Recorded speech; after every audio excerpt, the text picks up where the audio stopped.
Hey, MathKook here. This video contains one of many examples in my Algebra 2 library. The rest of those examples, along with hundreds of other videos, are only available at mathkook.com. Let's MathKook it up. This question says, write the augmented matrix and coefficient matrix of the system of equations. So we have this system of equations here. So let's take a look though at some examples of what an augmented and coefficient matrix are. So let's start with the top one here. So we have two equations here, 2x minus 3y equals 12, negative x plus 10y equals negative 2.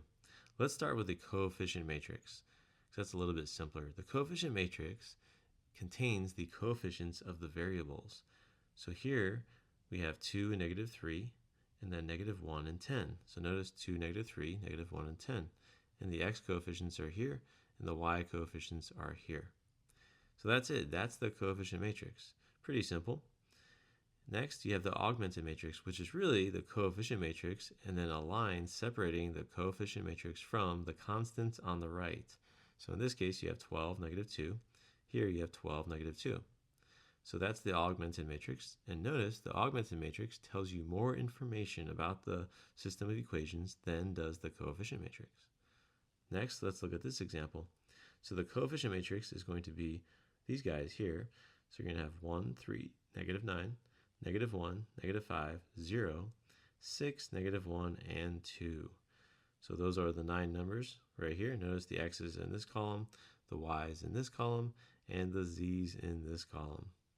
And this here is supposed to be a 2. That's not a z, that is a 2. All right, the augmented matrix is the coefficient matrix here, separated by a vertical line with the constants, 1, 0, and negative 3. 1, 0, negative 3. So that's it. That's how you write the coefficient matrix and the augmented matrix from its system of equations. So let's bring down our equation for this problem here. And let's start off with the coefficient matrix. So it's going to be 5, negative 3, 1, negative 1. So I'll go ahead and write that here. So we're going to have a 5, top left, negative 3, the top right, 1, and negative 1. It's that simple. So there's our coefficient matrix. Now let's do the augmented matrix. So remember, the augmented matrix is just the coefficient matrix here first, separated by a vertical line, and then the constants on the right. So the constants are negative 2 and 4. So we have negative 2 here and 4. All right. So there are our two answers. There's the coefficient matrix for this system of equations, and here is the augmented matrix for the same system of equations. Hey Kook, if you found this video helpful, hit that like button, subscribe, and drop a comment. For unlimited access to all of my Algebra 2 videos, visit mathkook.com. Thanks for watching.